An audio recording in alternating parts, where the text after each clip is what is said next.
தொகுதி மறுசீரமைப்பு விவகாரத்தில் தமிழ்நாட்டின் பிரதிநிதித்துவம் குறைந்தால் அதிமுக சார்பில் எதிர்ப்போம் என்று அக்கட்சியின் பொதுச் செயலாளர் எடப்பாடி பழனிசாமி தெரிவித்திருக்கிறார். தமிழ்நாட்டின் உரிமைகள் பாதிக்கப்படக்கூடாது என்று உள்துறை அமைச்சர் அமித்ஷாவிடம் அவரை சந்தித்த போதே வலியுறுத்தியதாகவும் அவர் குறிப்பிட்டிருக்கிறார். தொகுதி மறுவரையை ஆபத்து குறித்து முன்பே நான் எச்சரித்தது போன்று தற்போது நிறுவனமாகிவிட்டதாகவும் அவர் தெரிவித்துள்ளார். டெல்லி ஆதிக்கத்தின் முன் பழனிசாமி அடிபணிந்து விட்டது தற்போது தெல்ல தெளிவாக உள்ளதாகவும் முதலமைச்சர் தெரிவித்துள்ளார். டீலிமிட்டேஷன் நடைமுறைக்கு வரப்போகுது அப்படின்ற மாதிரி சொல்றாங்க. ஆனா அதை வச்சு பூச்சாண்டி காட்டுறாரு முதல்வர் ஸ்டாலின் அப்படின்னு சொல்லி எடப்பாடி பேசியிருக்கிறார். அது வரும்போது பாத்துக்கலாம் இப்ப என்ன பிரச்சனை அப்படின்லாம் கேட்டுக்கிறார். உங்களுடைய கருத்து?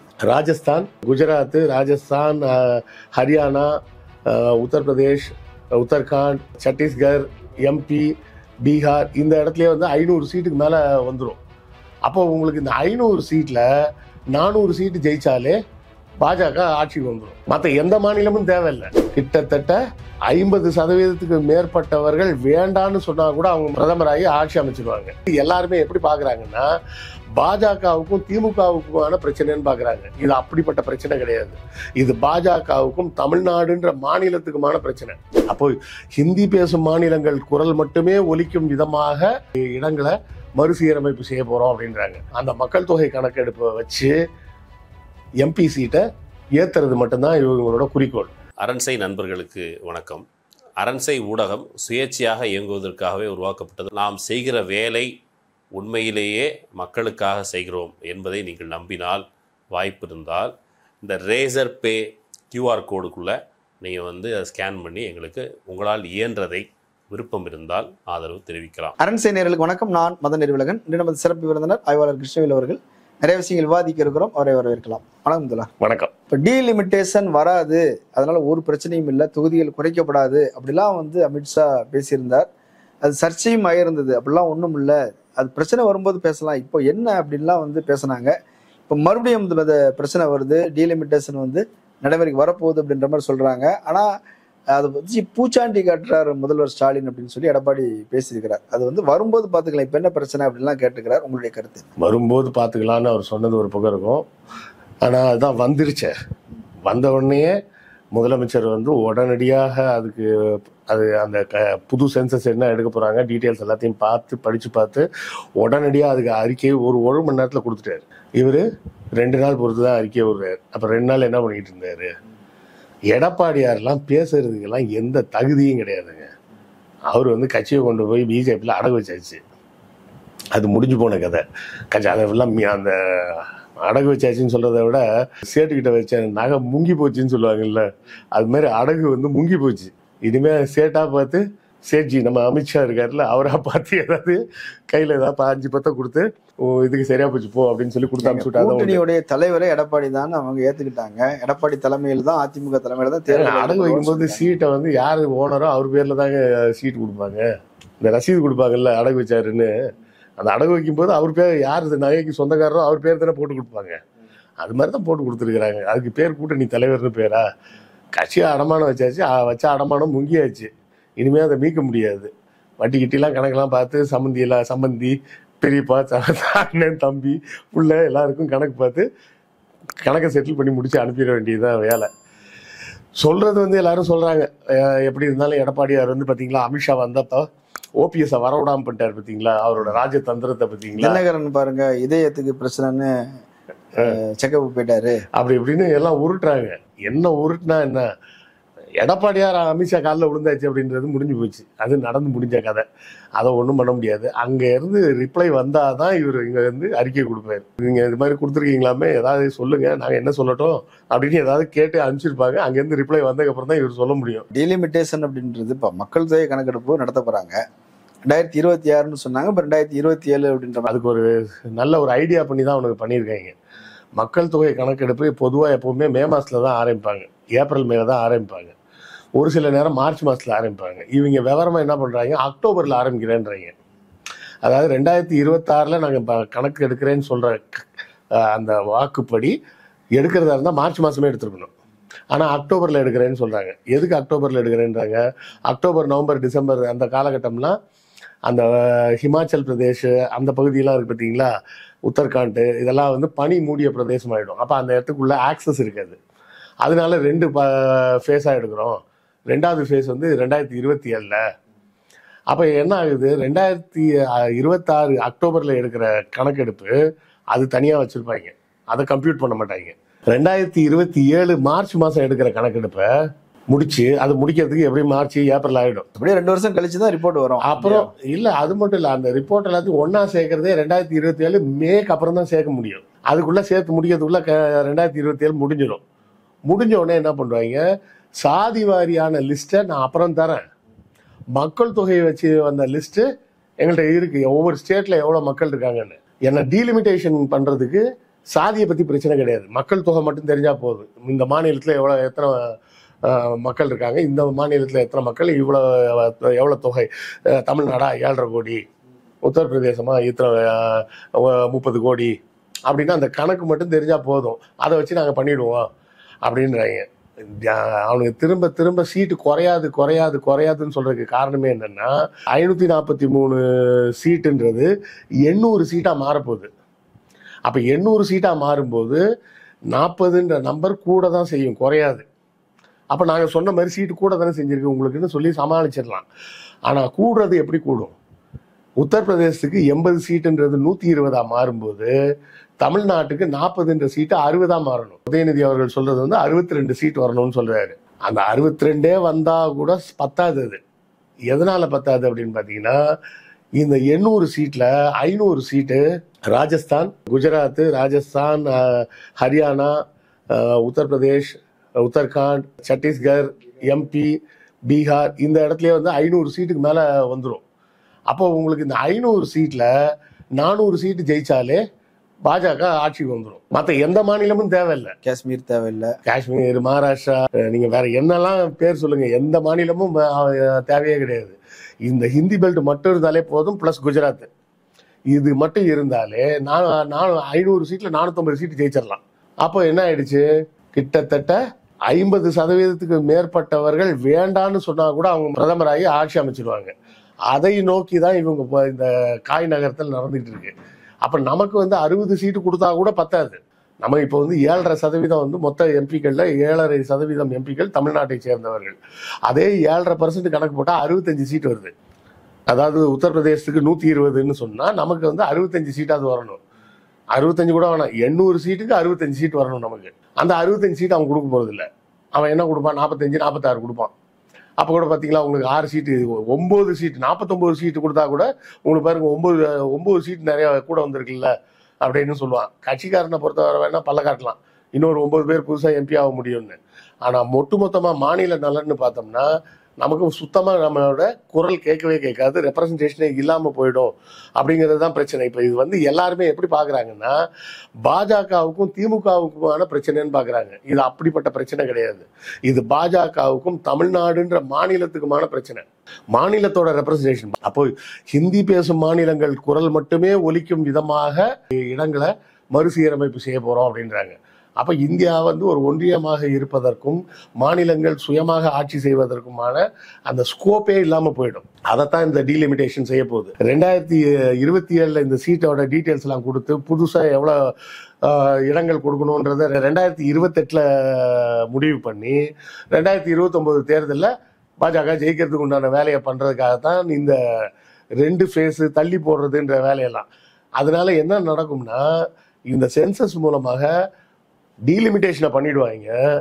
ஆனால் இந்த சாதிவாரி கணக்கெடுப்பால் நடக்க வேண்டிய நன்மையான விஷயங்கள் இருக்கு பார்த்தீங்களா, இடஒதுக்கீட்டில் வந்து எந்தெந்த சாதிகளுக்கு எவ்வளோ கொடுக்கறது, வைக்கிறது, போக்குவரத்து, அந்த வேலையெல்லாம் எதுவுமே நடக்காது.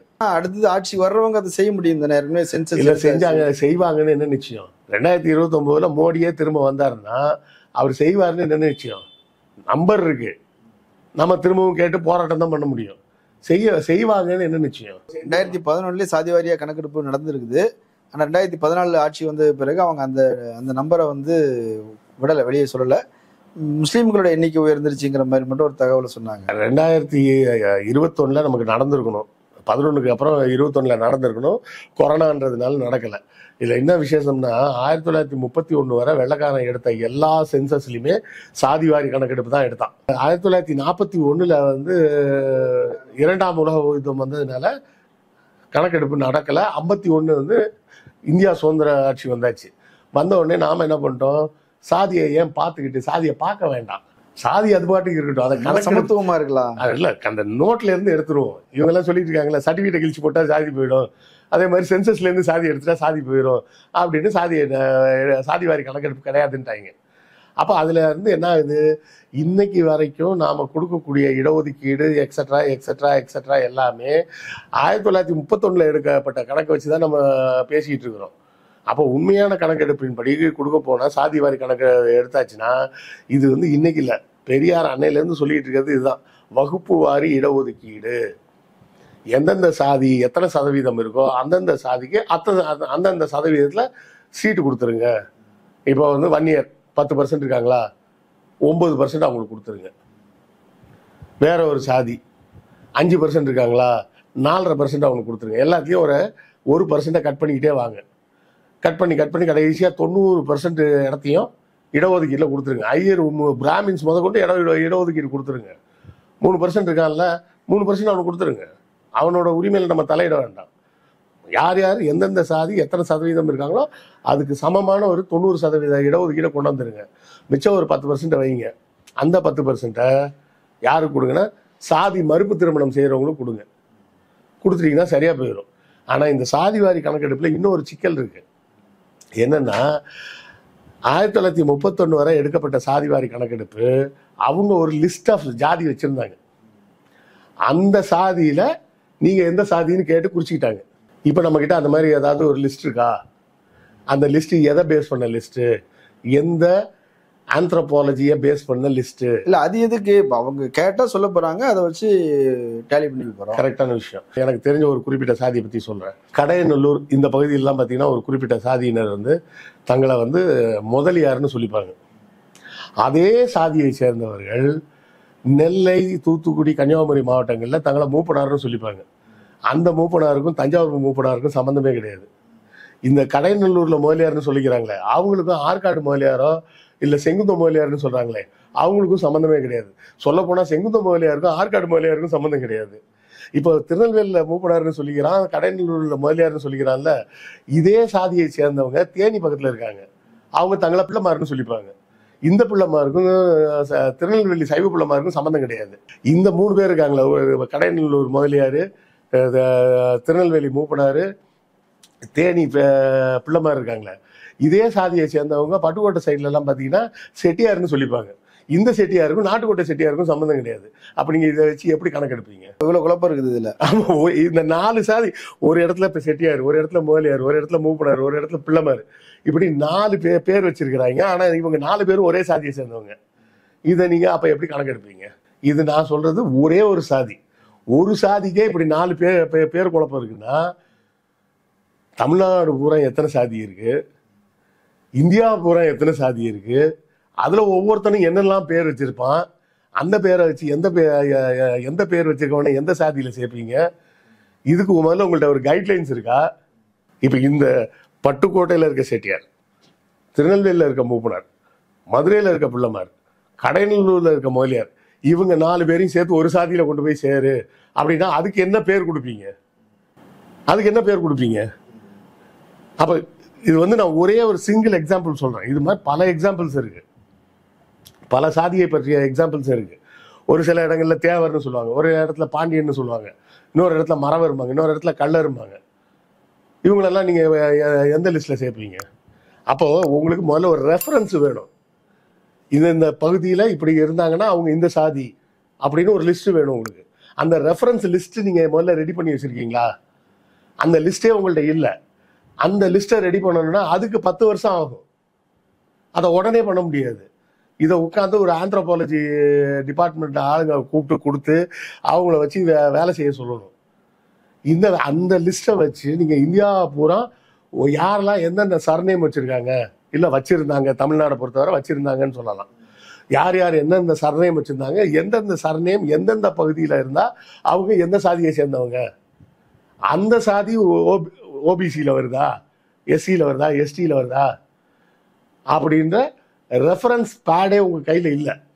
அது இல்லாமல் நீங்கள் வந்து சாதி வாரி கணக்கெடுப்பு செய்ய போகிறேன் அப்படின்னு சொல்லி அறிவிப்பு கொடுக்கறதே மடத்தனமான அறிவிப்பு. இந்த அறிவிப்பை வந்து சும்மா நாம் கே வாஸ் அப்படிம்பாங்க ஹிந்தியில், பெயரளவில் ஒரு கணக்கெடுப்புன்னு அறிவிச்சிருக்காங்க. இது வந்து சயின்டிஃபிக்கான முறையும் கிடையாது.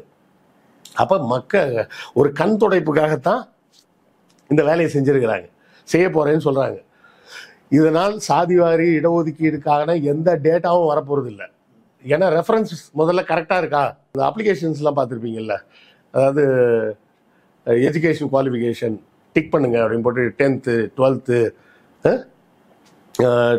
போட்டு அதிலே போட்டிருப்பான் ப்ராக்கெட்டில் பியூசி இன்டர் அப்படின்னு போட்டுப்பான். 10th போட்டு ப்ராக்கெட்டில் எஸ்எஸ்சி அப்படின்லாம் போட்டு வச்சுருப்பாங்க. அதாவது இந்த படிப்பாகவும் இருக்கலாம், அந்த படிப்பாகவும் இருக்கலாம், ரெண்டுத்தும் ஒரே குவாலிஃபிகேஷனாக சேர்த்துக்கொள்ளப்படும். கிராஜுவேட்னு போட்டு BA, BSc, BCom, BE, MBBS இது எல்லாமே கிராஜுவேட்டு. போஸ்ட் கிராஜுவேட் அப்படின்னு கொடுத்து கடைசியாக அதர்ஸ்னு ஒன்று கொடுத்துருப்பான்.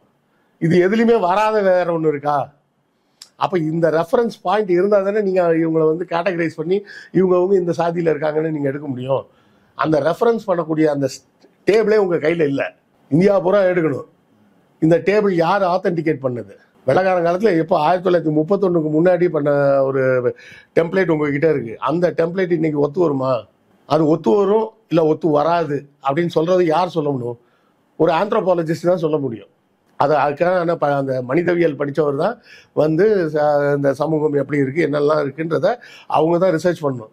இந்தியா பூரா இருக்கிற சாதியை பூரா அவங்க ரெஃபர் பண்ணி அதில் இருந்து அவங்க ஒரு ரெஃபரன்ஸ் டேபிளை ரெடி பண்ணி கொடுக்கணும்னா ஒரு வருஷத்தில் நடக்குமா? அது நடக்கவே நடக்காது. முதல்ல என்னென்ன சாதிகள் இருக்குன்ற கணக்கெடுக்கவே இல்லை.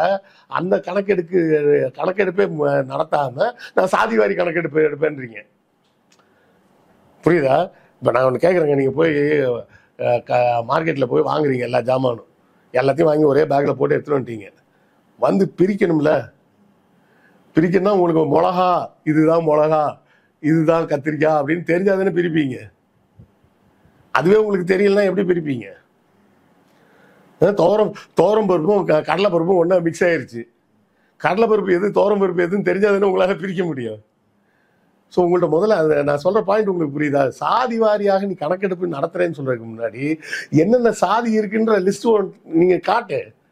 அது சரியானது தானே? அதை யார் ஆத்தென்டிகேட் பண்ணாங்க? அந்த லிஸ்ட்டே நீ கொடுக்காம சாதி வாரி கணக்கெடுப்பு நடத்த போகிறேன்னு சொல்கிறது கண் துடைப்பு.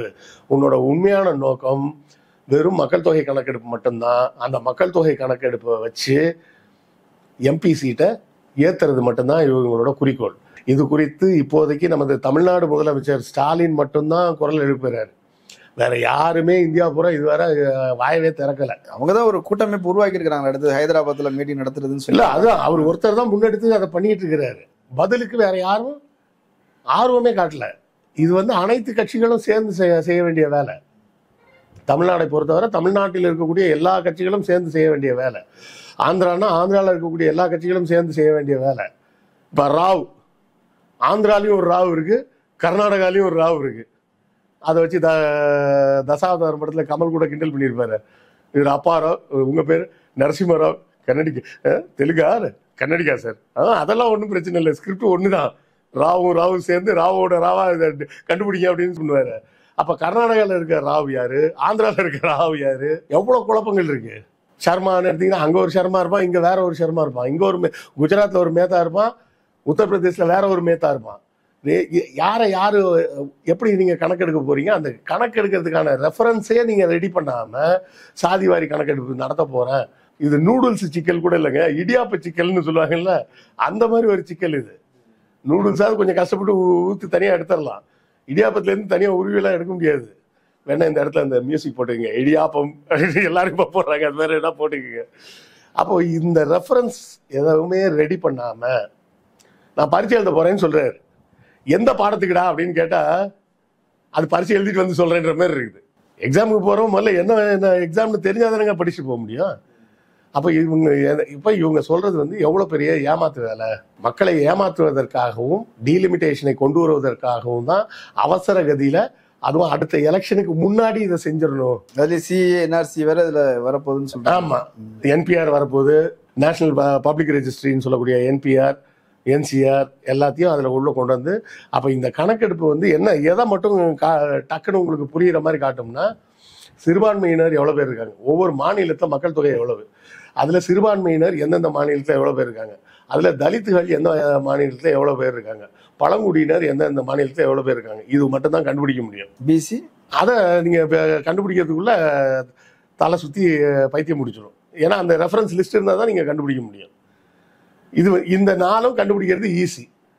இந்த நாளையும் கண்டுபிடிச்சு என்ன பண்ணுவாங்க, சிறுபான்மையினருக்கும் தலித்துகளுக்கும் எதிரான ஒடுக்குமுறைகளோ இல்லை அந்தந்த மாநிலங்களில் அவர்களுக்கு தேவையான நலத்திட்டங்களை எப்படி நிப்பாட்டலாம், இந்த வேலையை செய்யலாம்.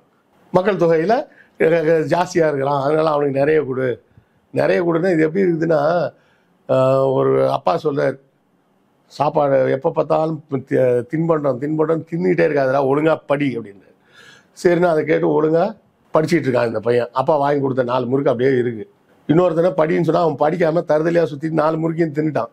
இப்போ வந்து அதே அப்பா என்ன சொல்றாருன்னா, அவன் அவன்கிட்ட முறுக்கே இல்லை, அவனுக்கு இன்னும் கொஞ்சம் நான் எக்ஸ்ட்ரா கொடுப்போம், நீ தான் முறுக்கு 4 வச்சிருக்கிய அப்படின்ற மாதிரி இருக்கு. படிச்சதுக்கு தண்டனை. ஆமா, படிச்சதுக்காக தண்டனை, நாம வந்து குடும்ப கட்டுப்பாடு பண்ணதுக்காக தண்டனை. அந்த நேரத்தில் நம்மளும் அந்த 4 முறுக்கை தின்ட்டு படிக்காம இருந்திருக்கலாம் அப்படின்ற மாதிரி தோணும்ல.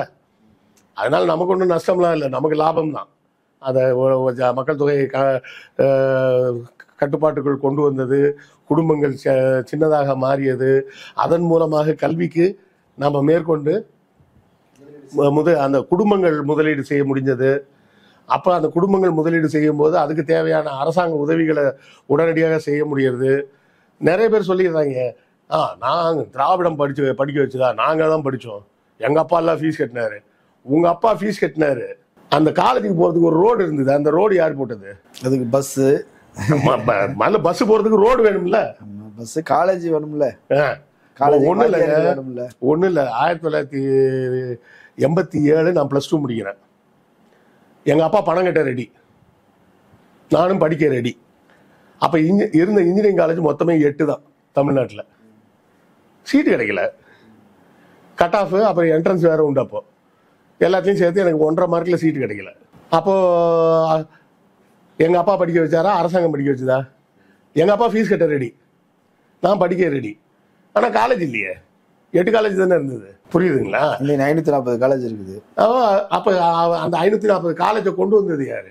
அந்த 540 காலேஜுக்கு இடம் கொடுத்தது யாரு? அந்த காலேஜுகளுக்கு போகிறதுக்கு ரோடு போட்டு கொடுத்தது யாரு? அந்த ரோட்டு மேலே பஸ்ஸை விட்டது யாரு? அப்போ அரசாங்கம் தானே படிக்க வச்சது.